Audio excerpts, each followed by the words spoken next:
मित्रमैत्रिणींनो, Preeti academy मध्ये तुमच्या सगळ्यांचं सहर्ष स्वागत आहे।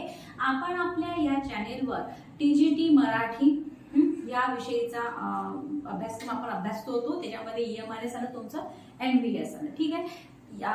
केव्हीएस मध्ये मराठीचा पेपर नसतो, ठीक आहे। केव्हीएस मध्ये मराठी हा सब्जेक्ट राहते, तिथे हिंदी आणि इंग्लिश हा पेपर हेच लँग्वेज वापरतात, त्यामुळे मराठी हा सब्जेक्ट तिथे राहत नाही। मला एक कमेंट आली होती की बाई तुम्ही म्हणजे केव्हीएस मध्ये मराठीचा जो पेपर होतो ते म्हणजे तुम्ही दाखवा म्हणून, म्हणजे घ्या म्हणून, पण मराठी केव्हीएस मध्ये होत नाही। नवोदय विद्यालय आणि तुमचं ईएमआरएस मध्ये तुमचं हे होते, टीजीटी मराठी होते, रिजनल लँग्वेज असते तिथे, ठीक आहे। आता बघा, आज आपण काय करणार आहे, हरिनारायण आपटे ह्या एक व्याख्यात्याबद्दल, एका कवीबद्दल, एका नाटककाराबद्दल आपण आज माहिती बघणार आहोत। मी जो पेपर आहे ना, हा लवकरच अपलोड करण्याचा प्रयत्न करेल, ठीक आहे ना। तर आता बघा, आजचा आपण हरिनारायण आपटे याबद्दल बघणार आहोत। हरिनारायण आपटेचा जन्म कधी झाला, त्यांचा मृत्यू कधी झाला, त्यांनी कोणत्या कोणत्या कादंबऱ्या लिहिल्या, कोणती कादंबरी त्यांची खूप जास्त प्रमाणात इम्पॉर्टंट आहे, खूप प्रसिद्ध झालेली आहे, आणि कोणत्या कोणत्या, आणि पेपर मध्ये यांचा कोणता प्रश्न आला होता, हे सर्व आज आपण इथे अभ्यासणार आहोत। ओके, चला लक्ष द्या। बघा, हरिनारायण आपटे मार्च 8, 1864 ते मार्च 3, 1919 एवढी त्यांची कारकीर्द आहे। आता बघा, हे मराठी लेखक, कादंबरीकार, नाटककार, कवी आणि व्याख्याते होते। हरिनारायण आपटे हे कोण होते? मराठी लेखक होते, एक नाटककार होते, कादंबरीकार होते, लेखक होते। हे ज्ञानप्रकाश हे जे तुमचं मासिक आहे, या मासिकांचे काही काळ ते संपादक होते। कर्मणूक या मासिकाचे संस्थापक सभासद होते। पेपरमध्ये येऊ शकते की कुठल्या मासिकाचे ते संस्थापक सभासद होते, तर कर्मणूक या मासिकाचे ते संस्थापक संपादक होते। आणि अकोला येथे भरलेल्या महाराष्ट्र साहित्य संमेलनाचे ते अध्यक्ष होते, आणि यांना अर्वाची मराठी कादंबरीचे जनक सुद्धा मानले जाते, हे सुद्धा इम्पॉर्टंट आहे वाक्य, ओके। आणि यांनी काय केलं, 12 सामाजिक, 11 ऐतिहासिक कादंबऱ्या लिहिल्या आहेत, आणि त्यांची जी पण लक्षात कोण घेतो ही कादंबरी आहे, ती खूपच जास्त प्रमाणात प्रसिद्ध आहे, आणि ती साहित्यामध्ये मानदंड समजली जाते। बघा, यावर्षी जो पेपर येणार आहे, म्हणजे जो जेव्हा कधी नोटिफिकेशन येईल, जेव्हा कधी पेपर होईल, तर असं ऐकण्यात आहे की यावर्षी पेपर पॅटर्न थोडा चेंज होणार आहे। काय होणार आहे, कसं होणार आहे, हे सगळं नोटिफिकेशन आल्यानंतरच आपल्याला कळणार आहे, ओके। त्या अगोदर तर आपण काही सांगू शकत नाही, पण असं माझं ऐकण्यात आहे की पेपर मध्ये थोडासा चेंज आहे, पेपर 2-3 प्रकारात विभागला जाणार आहे, असं थोडंसं आहे ऐकण्यात, पूर्ण माहिती मला काही नाही आहे, ठीक आहे। आता बघा, पण आपल्याला काय करायचं आहे, आपल्याला आपलं जे एक डोमेन सब्जेक्ट आहे आपला हा, तर यावर आपल्याला खूप जास्त प्रमाणात भर द्यायचा आहे, कारण की जर समजा पेपर पॅटर्न चेंज झाला, काही चेंज झालं तरी सुद्धा डोमेन तर तेच राहील नाही की आपल्या टीजीटी मध्ये, ओके। आणि आणखी एक गोष्ट सांगायची ती म्हणजे, जेव्हा आपलं नोटिफिकेशन जेव्हा होईल, तेव्हाच आपण आपला कोर्स सुद्धा स्टार्ट करून देऊ, ठीक आहे ना। सुरुवातीपासून आपण काही करू नये, कारण की मला नाही माहिती की काय चेंज होणार आहे ना, ठीक आहे। जसं मग चेंज होईल त्याच्यानुसार मग कोर्समध्ये सुद्धा थोडंफार चेंज करेल, ओके। तर चला आता आपण सुरू करून घेऊ आपलं। तर हे मराठी लेखक होते, कादंबरीकार, नाटककार, कवी, व्याख्याते होते। ज्ञानप्रकाश या मासिकाचे काही काळ संपादक ते होते। कर्मणूक या मासिकाचे ते संस्थापक सभासद होते, आणि अकोला येथे भरलेल्या महाराष्ट्र साहित्य संमेलनाचे ते अध्यक्ष होते, आणि यांना अर्वाचीन मराठी कादंबरीचे जनक मानले जाते, आणि यांनी 12 सामाजिक, 11 ऐतिहासिक कादंबऱ्या लिहिल्या आहे, पण त्यांची लक्षात कोण घेतो ही कादंबरी त्यांची खूप प्रसिद्ध आहे, ओके। आता त्यांनी कुठल्या प्रकारच्या कादंबऱ्या आणखी लिहिल्या ते आपण बघूया। बघा, लक्ष द्या, आता आपण बघू की कोणत्या कोणत्या कादंबऱ्या आहेत त्यांच्या हरिनारायण आपटे लिहिलेल्या, कुठल्या सामाजिक कादंबऱ्या, कुठल्या ऐतिहासिक कादंबऱ्या। सगळ्यात पहिले बघा, आजच ही एक त्यांची सामाजिक कादंबरी आहे, ठीक आहे।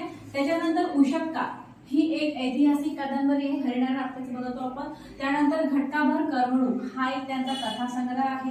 गड आला पण सिंह गेला हे त्यांची ऐतिहासिक कादंबरी आहे। पण लक्षात कोण घेतो ही एक सामाजिक कादंबरी आहे, ठीक आहे ना, ही एक सामाजिक कादंबरी आहे। पांडुरंग हरी ही एक सामाजिक कादंबरी आहे। मी ही एक सामाजिक कादंबरी आहे। यशवंतराव खरे ही एक सामाजिक कादंबरी आहे, ओके। ही सुद्धा एक सामाजिक कादंबरी, ही सुद्धा एक सामाजिक कादंबरी आहे। आणखी पण आहे यांच्या कादंबऱ्या, एवढाच मावला याच्यावरून एवढा लिहिला, आणखी याच्या नंतरच्या तुम्हाला सांगते मी, पण तुम्ही लक्षात घ्या, पेपर मध्ये काय माहिती आहे का, पेपर मध्ये प्रश्न येतो, की हरिनारायण आपटे यांनी कुठल्या कुठल्या प्रकारच्या कादंबऱ्या लिहिलेल्या असा प्रश्न येतो, जो उतरलेला आहे 2023 मध्ये नवोदय विद्यालयाच्या याच्यामुळे, म्हणून सांगत आहे. त्याच्यामध्ये काय होतं की हरिनारायण आपटे यांच्या कादंबऱ्या, तर कुठल्याच कादंबऱ्या लिहिल्या, त्याच्यामध्ये खाली ऑप्शन होते, वेणू होतं, एक मी होती कादंबरी त्यांची, पण लक्षात कोण घेतो, मधली स्थिती, अशा 1-2 होत्या. आणि तिथे त्यांनी ऑप्शन दिले होते ABBCCD असे त्यांचे ऑप्शन होते. तर मेन काय तुम्हाला म्हणजे माझा सांगायचा मुद्दा हा आहे की मी तुम्हाला माहित असलं पाहिजे की हरिनारायण आपटेंनी मग कुठल्या कुठल्या कादंबऱ्या लिहिल्या, कुठले कुठले कथासंग्रह लिहिले, कुठल्या सामाजिक कादंबऱ्या लिहिल्या, कुठल्या ऐतिहासिक कादंबऱ्या लिहिल्या, हे तुम्हाला माहित असायला. ठीक आहे, तर एवढ्या झालेल्या आहे. पुढे आपण बघा काही कादंबरी आपण याच्या अगोदर बघितल्या, आता बघून घेऊया. बघा गीतांजली आहे, गीतांजली ही त्यांची आहे एक कादंबरी. त्याच्यानंतर चंद्रगुप्त ही ऐतिहासिक आहे, जग हे असे आहे, जबरीचा विवाह, जयदश ध्वज, तारा सामाजिक कादंबरी आहे, धूर्तवीरचं सामाजिक कादंबरी, भयंकर दिव्य, भासकवीच्या नाटककथा ह्या अनुवादित कथा आहे, अनुवादित कथा आहे, मायेचा बाजार, मारून मुटकून, वैद्यबुवा, म्हैसूरचा वाघ. ओके, त्यानंतर रूपनगरची राजकन्या, वज्राघात, संत सखू, सती पिंगळा, सुमती विजय, स्फुट गोष्टी, सूर्यग्रहण, हरिभाऊची पत्रे, पत्रसंग्रह आणि शिष्य जनविलाप. आणखी इथं पण आहे पुढे, केवळ स्वराज्यासाठी, मधली स्थिती, चंद्रगुप्त व चाणक्य आणि चाणक्याचा कळस. आणि या सांगण्यामागे माझा हेतू हा आहे की पेपरमध्ये जर समजा आले की हरिनारायण आपटे यांनी कुठल्या कुठल्या कादंबऱ्या लिहिल्या आहे, ऑप्शन देतील, तर आपल्याला ओळखता आल्या पाहिजे की कुठल्या कुठल्या प्रकारच्या कादंबऱ्या.